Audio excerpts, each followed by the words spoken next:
Para reconstruir e refazer alguma coisa, temos que começar da forma correta. Se a gente começa a refazer alguma coisa da forma errada, com certeza o resultado não vai ser o esperado. Com certeza vamos chegar a um resultado ruim, então temos que começar da forma correta. Lembro de uma parábola que Jesus contou sobre o camarada que construiu a casa na rocha e outro que construiu na areia. Um usou a rocha como base e outro usou a areia como base. E vindo a tempestade e o vento, a casa na rocha permaneceu firme e a casa na areia desabou. Então, a moral da história, né, o ensinamento que ele quis passar é esse, é construir as coisas que vamos construir com a base certa, com a base correta. Estamos estudando a reconstrução dos muros e a reconstrução do Templo de Jerusalém, né? Após o exílio. E é importante a gente perceber que para aquela obra que foi Jesus, que foi Deus, que os comissionou, os incumbiu de fazer, era necessário começar da forma correta. A base tinha que ser a base correta. E para isso era necessário que a prioridade também fosse correta.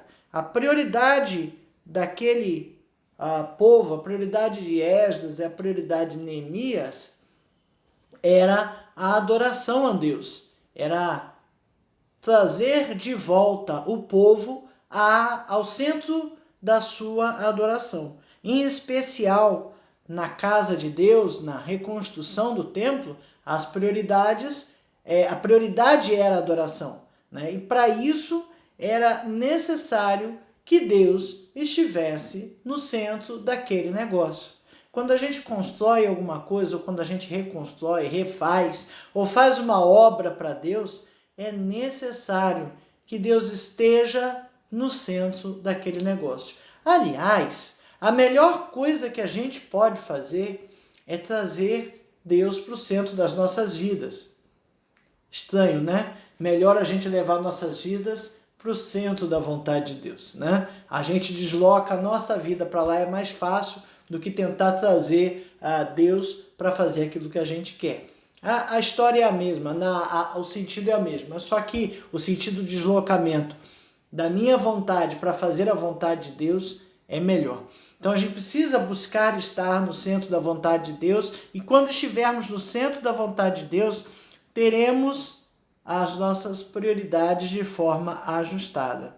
A prioridade ali de Esdras era reconstruir o altar para que as adorações voltassem, as ofertas, o cumprimento de toda a lei de Moisés, a adoração a Deus. Naquele tempo se fazia adoração mediante sacrifícios. Jesus não havia vindo e ainda não existia o Cordeiro de Deus que tira o pecado do mundo, não é isso? E eram necessárias as ofertas, os sacrifícios, para que houvesse expiação de pecado, para que houvesse adoração. Era dessa forma que era feito, de acordo com a lei de Moisés. Veja, na Babilônia, o povo parou de adorar a Deus, parou de fazer as ofertas, parou de comemorar as festas que eram prescritas nos livros de Moisés, né, na lei de Moisés. E aí as coisas ficaram de lado. O povo, Esdras, colocou Deus como prioridade. A gente olhando aqui o livro de Esdras, a gente vê que a primeira coisa que foi levantada foi o altar. E na sequência, as bases para a reconstrução do templo. Prioridade era a adoração. Qual tem sido a prioridade de Deus na minha vida? Ou quais têm sido as prioridades da minha vida? O que é prioridade? Sabe o que é prioridade? Prioridade é aquilo que eu não posso deixar de fazer. Comer é prioridade. Dormir é prioridade. Por quê? Porque eu não posso deixar de fazer. Trabalhar é prioridade. Não é isso? Tudo é prioridade. Mas o que eu tenho, em que posição eu tenho colocado Deus na minha vida? Ele tem sido prioridade? Qual prioridade? A primeira, a segunda, a terceira, a quinta, a décima, 15ª? Prioridade é aquilo que eu não posso deixar de fazer. Tem um ditado, pessoal, mas eu não tive, ditado não, né? A desculpa que o pessoal fala, eu não tive tempo de fazer isso. Tempo tem, todo mundo tem 24 horas em cada dia. Deus deu a todo mundo 24 horas por dia. O que você faz com essas suas 24 horas é problema teu, né? E o que você não faz é porque aquela coisa que você não fez não tem prioridade para você. Porque você não deixa de respirar, você não deixa de comer, você não deixa de dormir. Não é isso? E se você não deixa de fazer essas coisas, porque essas coisas são prioridades. O que tem sido prioridade na minha vida e o que tem sido prioridade na sua vida? Essa é a lição número 2 da revista Palavra e Vida, edição 68. A revista Palavra e Vida é editada pela Convenção Batista Fluminense e distribuída gratuitamente pelo site batistafluminense.org.br. Essa edição 68 tem por tema Recomeçar, um grande desafio. Estudos nos livros de Esdras e Neemias. E essa lição número 2 tem por tema Lançando as Bases. Foi escrita essa lição pelo pastor Antônio Marcos. Bom, então vamos lá. O texto básico da nossa lição está em Esdras 3, dos versículos 8 a 13. E o 8 começa lá do alicerce do templo, né? No segundo ano da sua vinda à casa de Deus em Jerusalém, no segundo mês, Zorobabel, filho de Selatiel, e Jesua, filho de Josadaque, e outros seus irmãos, sacerdotes e levitas, e todos os que vieram do cativeiro a Jerusalém começaram a obra da casa do Senhor e constituíram levitas da idade de 20 anos para cima para a superintenderem. Então se levantaram Jesuá com seus filhos e seus irmãos, Cadmiel e seus filhos, os filhos de Judá, para juntamente vigiarem os que faziam a obra da casa de Deus, bem como os filhos de Enadade, os seus filhos e seus irmãos, os levitas. Quando os edificadores lançaram os alicerces do templo do Senhor, apresentaram-se os sacerdotes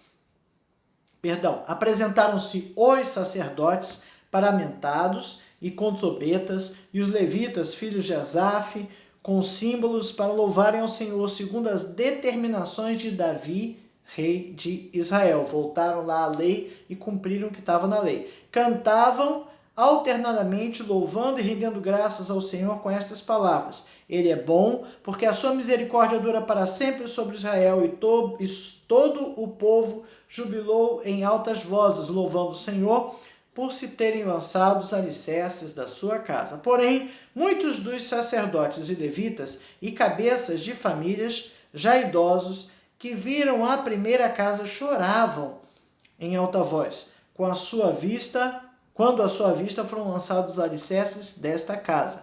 Muitos, no entanto, levantaram a voz com gritos de alegria, de maneira que não se podia discernir as vozes de alegria das vozes do choro do povo, pois o povo jubilava com tão grandes gritos que as vozes se ouviam de muito longe.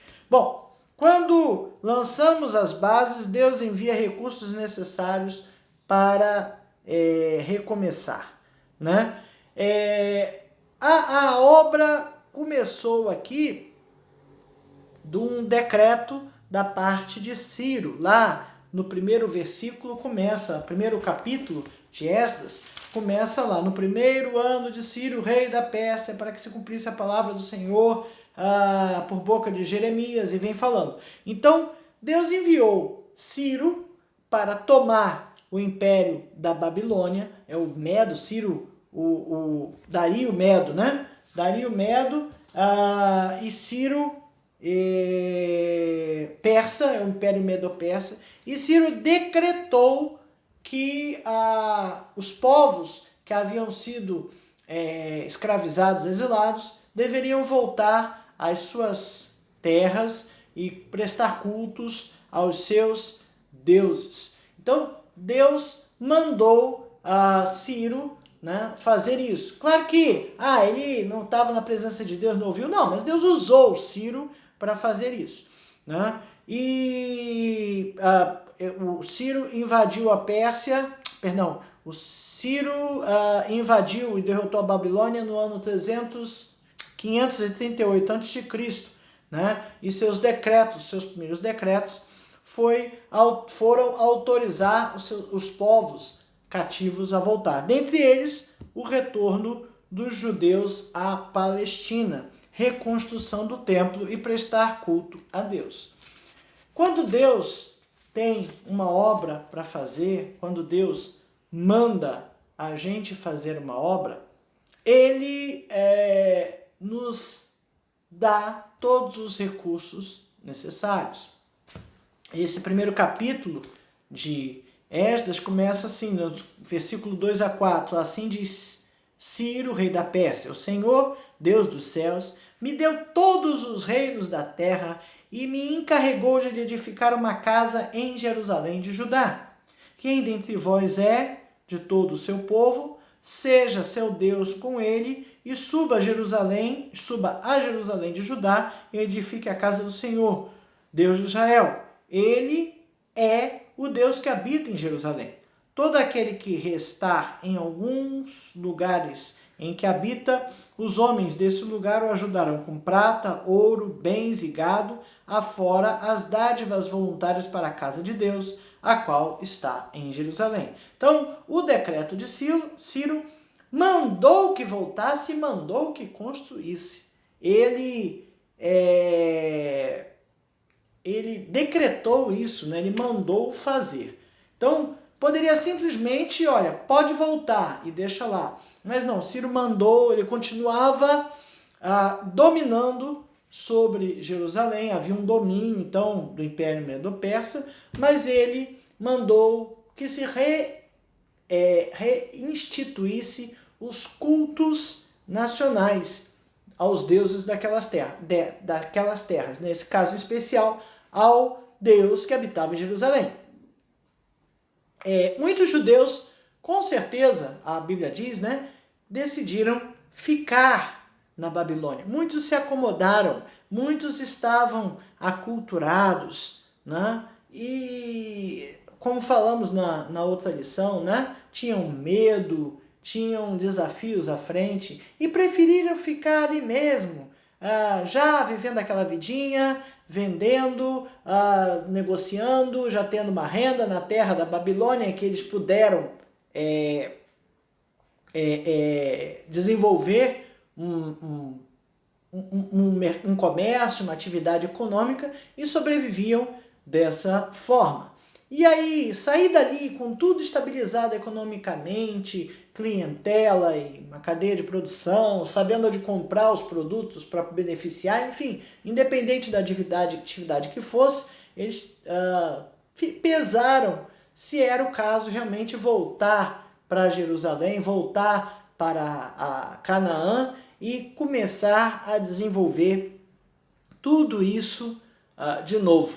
A política da liderança do rei de Ciro é restituir os deuses aos povos, o judeu restituir o santuário.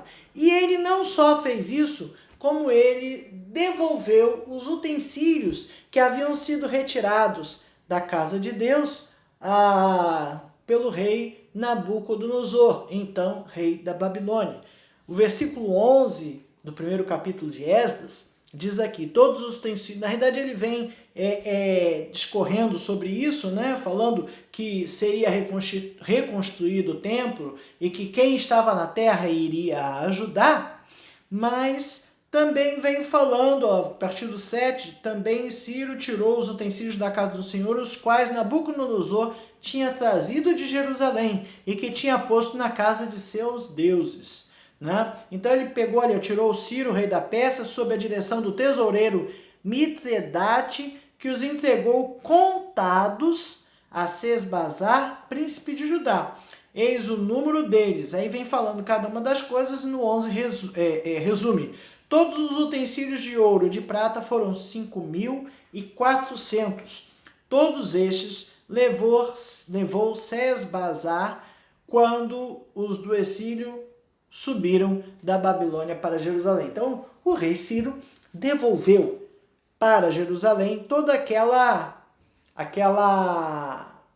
preciosidade, todo aquele tesouro que Nabucodonosor tomou de volta, né? E deu isso na presença, na responsabilidade de um príncipe, Sesbazar, dali de Jerusalém, que voltou com os exilados. Bom, o capítulo 2 vem falando da lista, né, dos que voltaram para a Babilônia, fez ali um recenseamento, uma contagem, né? E no capítulo 3, né, fala do altar,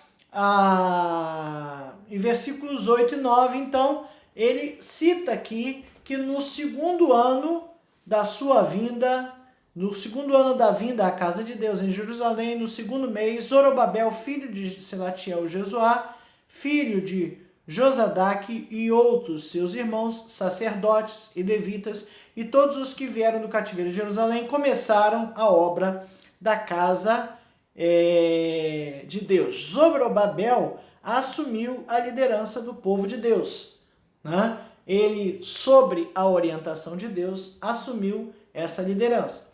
E junto com ele se apresentaram 4 líderes, 4 famílias, né? Ele cita aqui, na sequência, Jesuá e seus filhos, Cadmiel e seus filhos, os filhos de Judá e os filhos de Enadad. Eram famílias de sacerdotes, eram famílias que prestavam o culto na casa de Deus. Veja que interessante. Deus usou um rei pagão, um rei que não adorava ao único e verdadeiro Deus, né? E usou esse rei para restituir o culto, restituir a liberdade, restituir todas as coisas que haviam sido retiradas. Deus está restituindo o povo, reconstruindo, recomeçando, e o meio que ele utilizou foi um rei pagão, né? Quando Deus coloca uma missão para que a gente cumpra, quando Deus paga uma missão, quando ele manda a gente realizar uma atividade, ele dá os meios, né? O Senhor é dono de todo ouro e toda prata, e a gente não precisa nos preparar com isso, nos preocupar com isso, né? Deus mandou reconstruir, deu as riquezas de volta, mandou que o rei, né, mandasse todos os que estavam em volta ajudar na reconstrução do templo. Os que estavam em Jerusalém sabia que aquilo ali era o local de adoração, conviviam com aquilo ali despedaçado. E os que voltaram, porque nem todos voltaram porque queriam reconstituir a nação, queriam reconstituir a adoração a Deus, queriam voltar às raízes, a lei, cumprir a lei de Moisés, que estava valendo naquela época, mas o povo acabou deixando de lado por conta do exílio. Deus dá os meios para que a gente cumpra a missão. O problema é que a gente tem que colocar ele como prioridade em nossas vidas. Volto à pergunta, né? Que prioridade Deus tem sido na sua vida? Que prioridade Deus tem sido na minha vida? Precisamos ficar atentos a isso. O segundo tópico, o primeiro foi aqui, quando lançamos as bases, Deus envia os recursos necessários para recomeçar. O segundo tópico fala, quando lançamos as bases, é imperativo usarmos os instrumentos adequados. Esse ano de pandemia, muita gente que nem sabia o que era começou a ouvir falar de EPI, equipamento de proteção individual, né? Use máscara, use álcool em gel, não é isso? E as máscaras já eram usadas, essas que a gente usa, já eram usadas pelos médicos em operações, em cirurgias, às vezes era uma máscara só de acetato aqui, cobrindo todo o rosto, às vezes só as vias respiratórias, ou se eles estivessem mexendo num ambiente de bactérias e vírus contagiosos, tem toda aquela roupa lá de defesa bacteriológica, não é isso? Mas as máscaras e o álcool em gel foram as duas primeiras coisas que apareceram de forma assim tão explosiva, tão proliferada, de tal maneira que nós estamos usando, ou deveríamos estar usando, máscaras ao sair na rua, seja a máscara descartável, seja a máscara feita em casa, artesanal, costurada, enfim, porque é necessário nos proteger, né? Então, usar o instrumento adequado para a atividade adequada é extremamente necessário. É uma questão de proteção individual, né? Para que a gente faça uma determinada tarefa, a gente tem que usar os instrumentos e ferramentas adequadas, né? O brasileiro é danado de pegar qualquer chave para tentar abrir qualquer parafuso, ou então a faca da cozinha, não é isso? Mas isso está errado, porque você estraga o parafuso e a faca, né? E aí o que acontece? Acontece que o parafuso foi projetado para entrar e sair numa determinada situação. E existe uma ferramenta correta, uma chave de fenda, uma chave Phillips ou qualquer que seja, correta para aquele parafuso, que vai dar o aperto correto e vai retirá-lo de forma correta. O povo retornou do exílio e seguiu um determinado protocolo. Sabe o que é protocolo? Protocolo é algo que você tem que fazer porque existe uma sequência organizada para fazer aquilo. Hoje, qual é o protocolo que está se seguindo? Hoje está se seguindo o protocolo de proteção da Covid. Para entrar numa loja, no local, tem que medir a temperatura, passar álcool em gel na mão, tem que estar de máscara, passa num tapete sanitizador com um produto que vai matar ali os possíveis bactérias, vírus, enfim, o que tiver ali nos nossos pés para a gente poder entrar no determinado estabelecimento. Isso foi um protocolo estabelecido para evitar que a doença se propague. Tal como esse, o povo já tinha protocolos estabelecidos. O povo de Deus tinha a lei mosaica. E a lei mosaica trazia uma série de tipos de ofertas a serem feitas, de sacrifícios a serem feitos e festas a serem comemoradas, né? Oferta de holocausto, oferta por pecado, oferta as festas. Se a gente lê aqui o início do capítulo 3, a gente vê aqui que a primeira coisa que foi feita foi restabelecer ou reconstruir o altar. Capítulo 3 de Esdras diz assim: em chegando o 7º mês, estando os filhos de Israel já nas cidades, ajuntou-se o povo como um só homem em Jerusalém. Levantou-se Jesua, filho de Josadaque, e seus irmãos sacerdotes, e Zorobabel, filho de Sealtiel, e seus irmãos, e edificaram o altar de Deus, do Deus de Israel, para sobre ele oferecerem holocaustos, como está escrito na lei de Moisés, homem de Deus. Firmaram o altar sobre as suas bases, e ainda que estavam sob o terror dos povos de outras terras, ofereceram sobre ele holocaustos ao Senhor, de manhã e à tarde. Celebraram a festa dos tabernáculos, como está escrito, e ofereceram holocaustos diários, segundo o número ordenado para cada dia. Depois disso, os holocaustos contínuos e os sacrifícios das festas da lua nova e todas as festas fixas do Senhor, como também os dos que traziam ofertas voluntárias. Desde o primeiro dia do 7º mês, começaram a oferecer holocaustos ao Senhor, porém ainda não estavam postos os fundamentos do templo do Senhor. Ou seja, antes de reconstruir o templo, reconstruíram o altar para seguir a lei.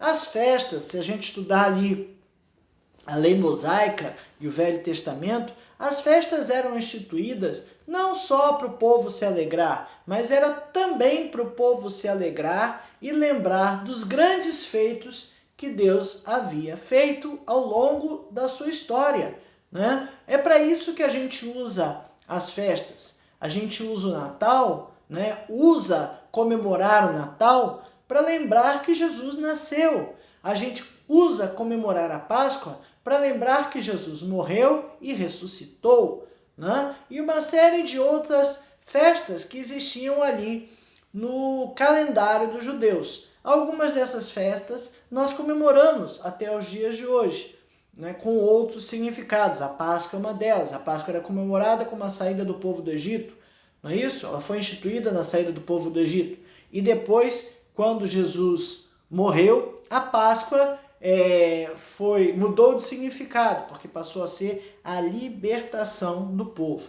Esses protocolos, essa lei, era para que se tivesse uma memória, uma ordem para fazer as coisas. Paulo nos diz que é para a gente fazer as coisas com ordem e decência. E para que a gente tenha ordem e decência, a gente tem que ter uma forma.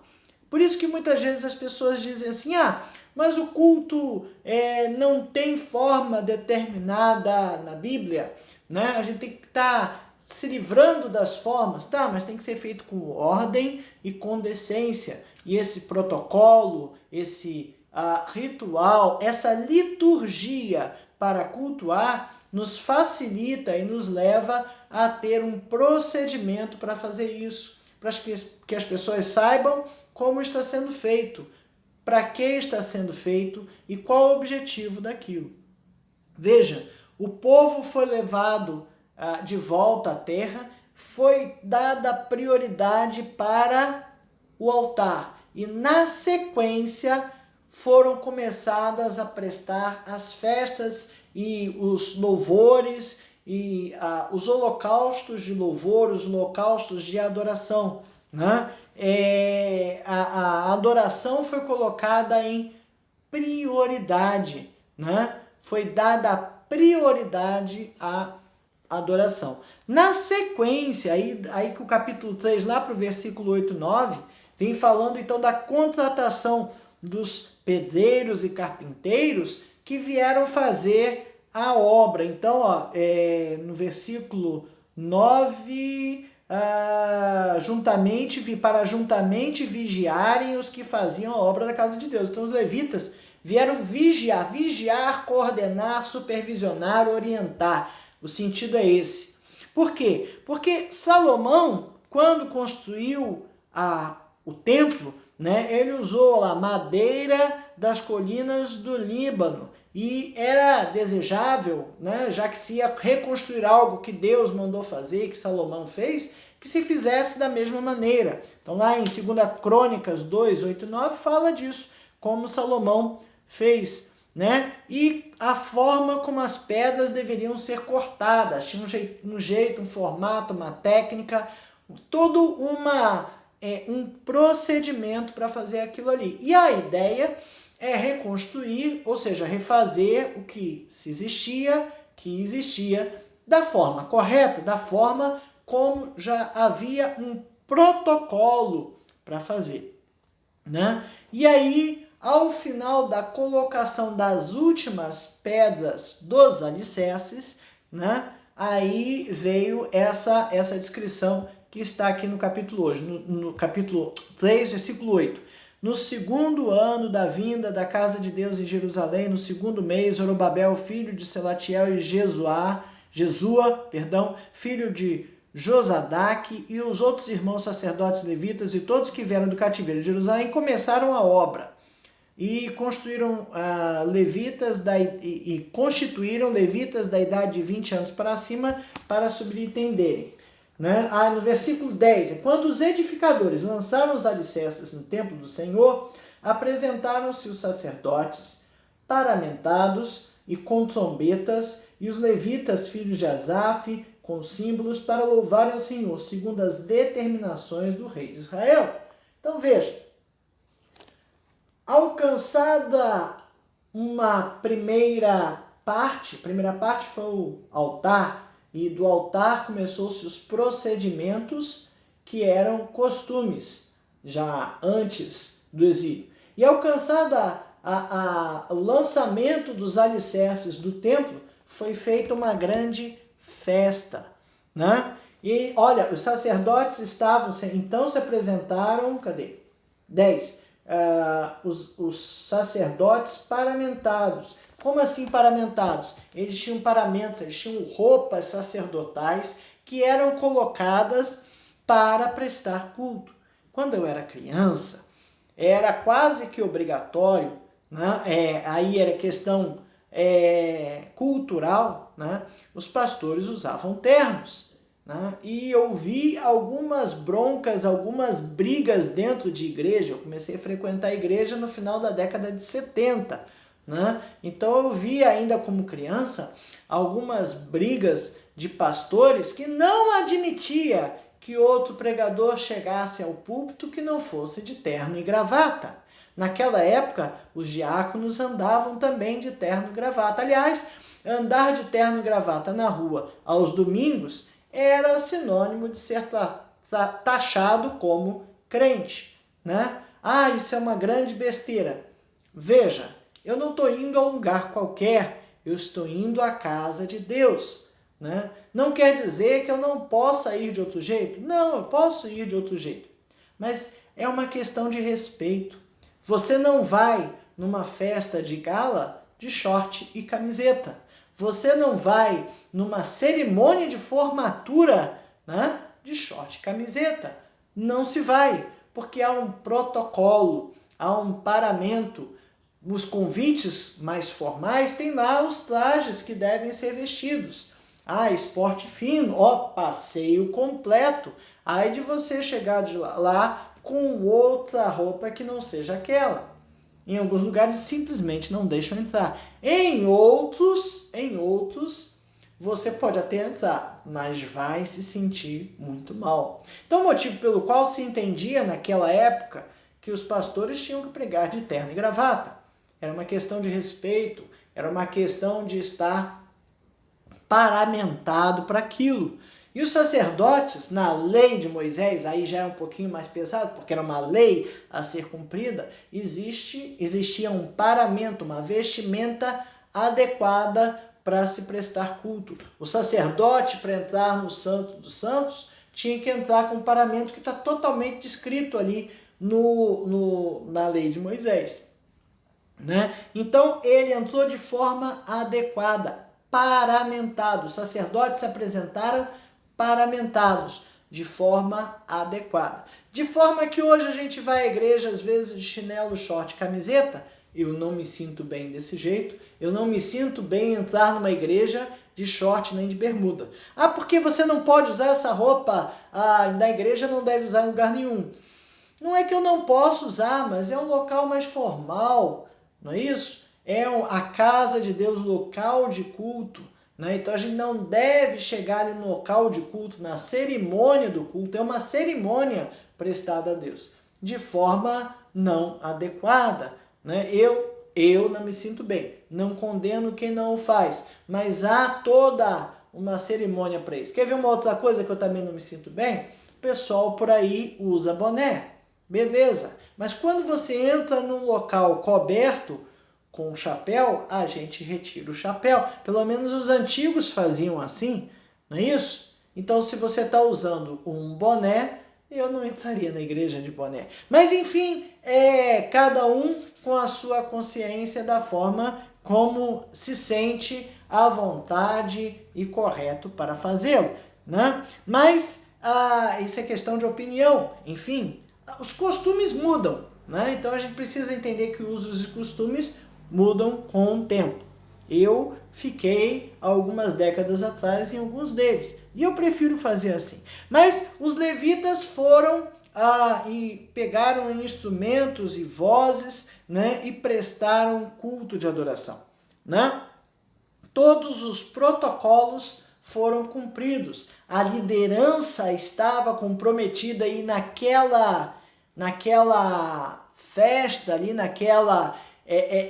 naquela cerimônia foi utilizado para louvar a Deus, claro, mas também apresentou que a liderança estava comprometida com tudo que estava acontecendo, que os sacerdotes estavam louvando a Deus e buscavam aquilo para louvar a Deus, né? E eles não estavam agindo de forma sozinhos, estavam fazendo a vontade de Deus, né? Deus nos apoia sempre em que a gente faz a sua obra, né? Com benignidade.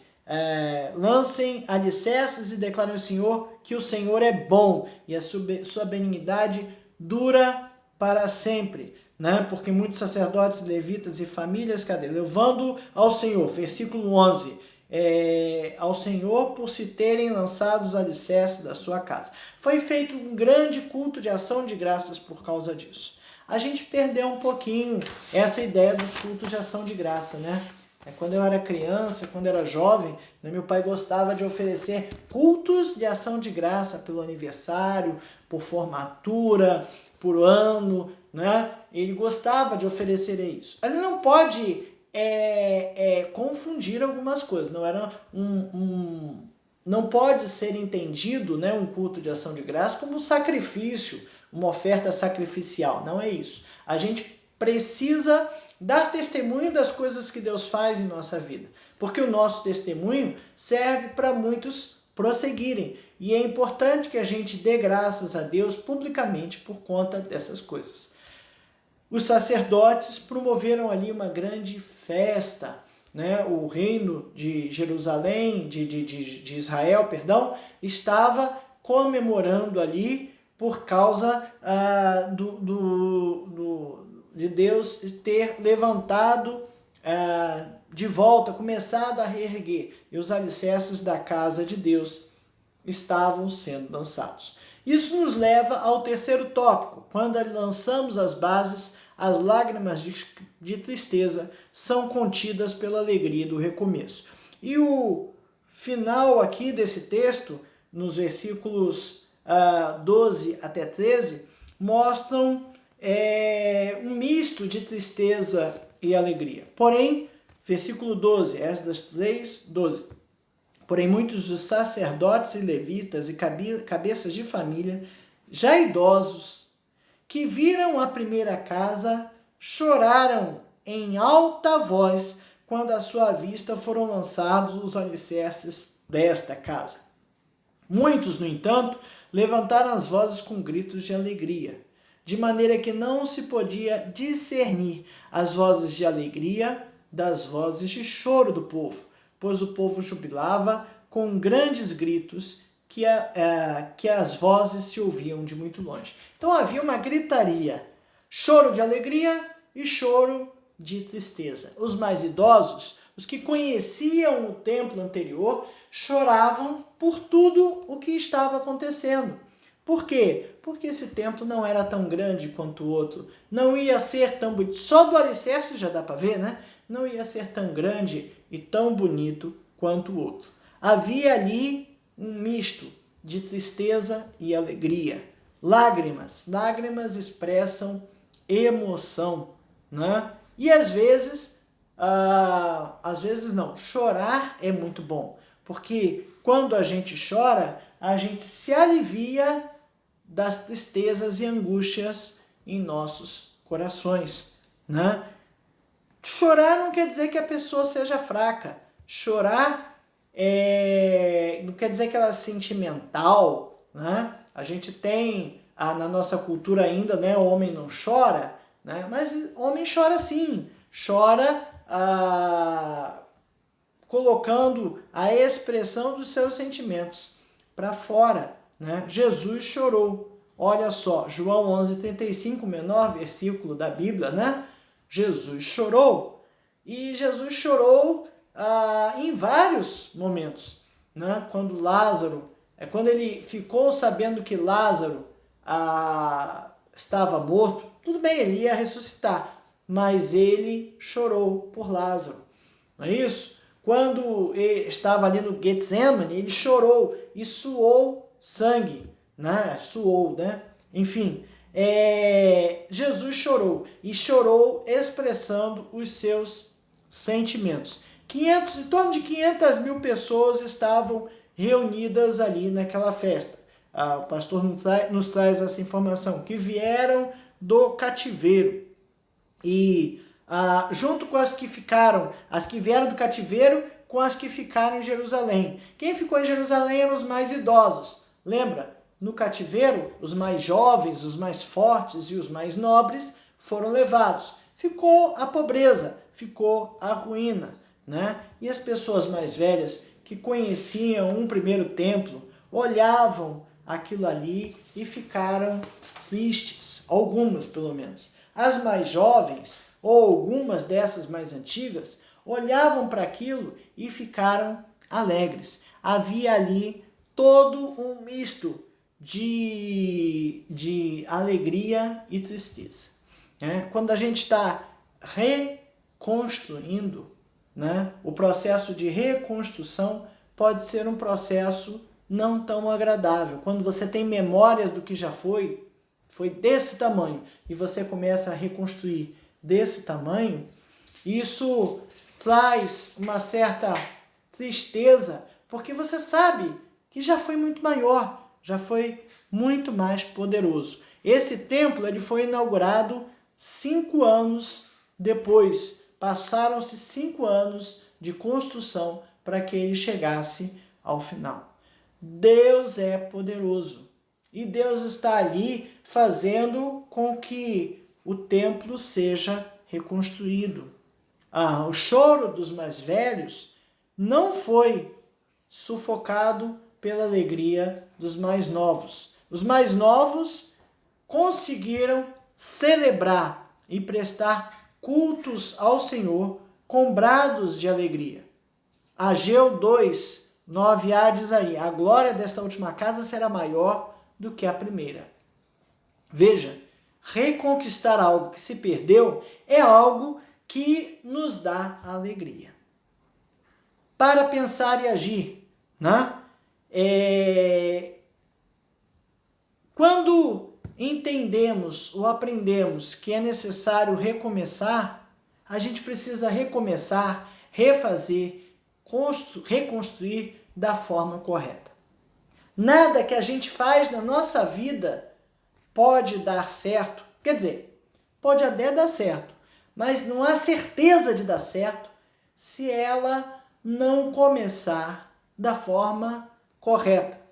Então, deixa eu refazer o pensamento. Se eu começar qualquer coisa da forma errada, vai dar errado, né? E a melhor forma que eu tenho de começar é começando na presença de Deus. Se eu começar na presença de Deus, se eu submeter a minha vontade à presença de Deus, se eu pedir a Ele que revele a sua vontade na minha vida antes de recomeçar, antes de começar a fazer, com certeza as coisas vão dar certo, né? Buscai primeiro o reino de Deus e a sua justiça, as demais coisas vos serão acrescentadas.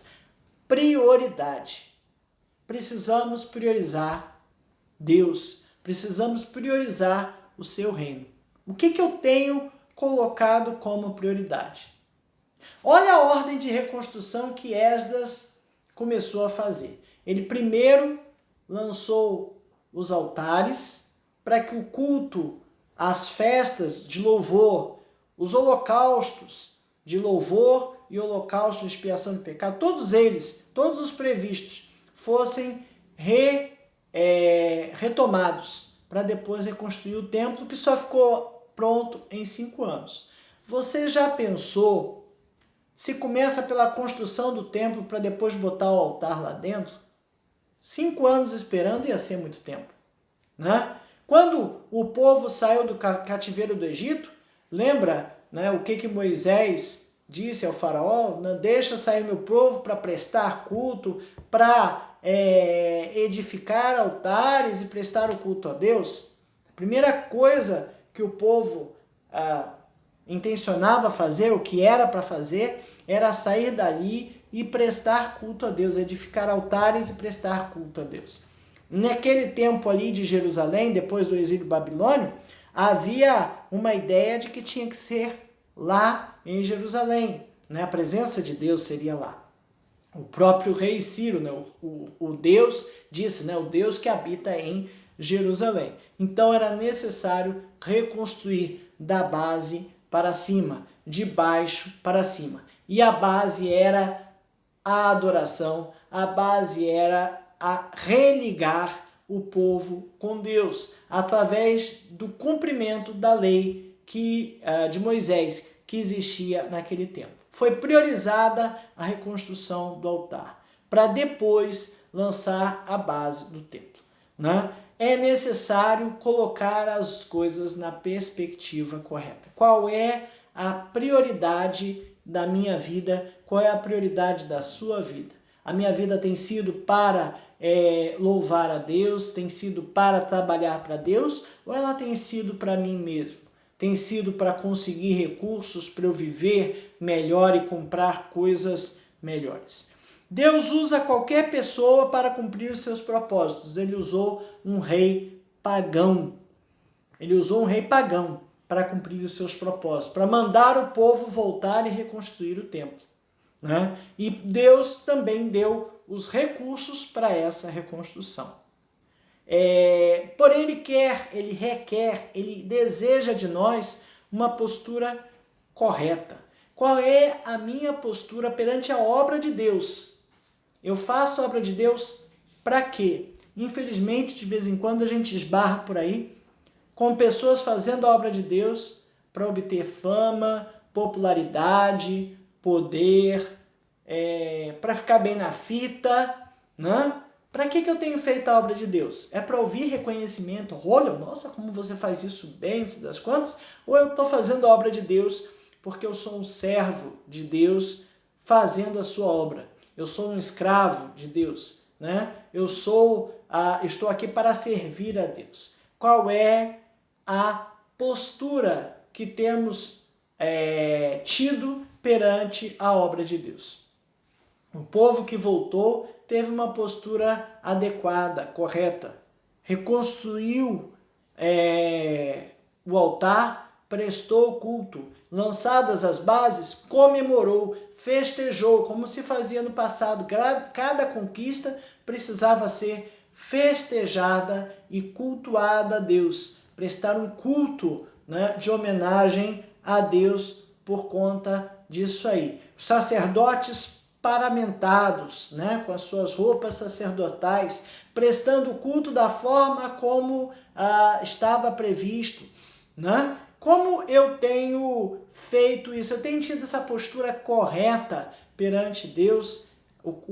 Estou fazendo a obra do coração ou estou fazendo como uma atividade bacana? Eu tenho ido à igreja porque é uma atividade bacana de fazer, ou eu tenho ido à igreja porque eu preciso servir a Deus? Deus não pode ser limitado pelo tamanho da estrutura de um templo. O templo ali só representava a presença de Deus, porque o povo ainda precisava um pouco mais disso, né? O culto a Deus não é um culto baseado em coisas materiais, é um culto espiritual. Nós não precisamos de nada para cultuar a Deus. Não precisamos hoje de uma igreja, de um templo, de um altar. A gente pode cultuar e deve cultuar em qualquer lugar, em qualquer momento. O culto é espiritual, né? E o tamanho do templo não limitava o tamanho de Deus. Aqueles idosos estavam chorando por conta do tamanho do templo porque viram o primeiro, né? Mas eles não podiam se esquecer que aquele tamanho de templo nada tinha a ver com o tamanho de Deus, não é isso? Nem do seu poder, nem da sua glória. Deus não é limitado por nada. Deus é ilimitado. E nós precisamos aprender isso. Nosso Deus é ilimitado. Nosso Deus é poderoso. Melhor lugar para estar é no centro da sua vontade. E se eu começo a fazer qualquer coisa pela base correta, pelo lugar correto, pelo jeito correto, isso vai dar certo. Que Deus nos ajude a estar no centro da sua vontade, o lugar correto para lançar as bases para as nossas atividades.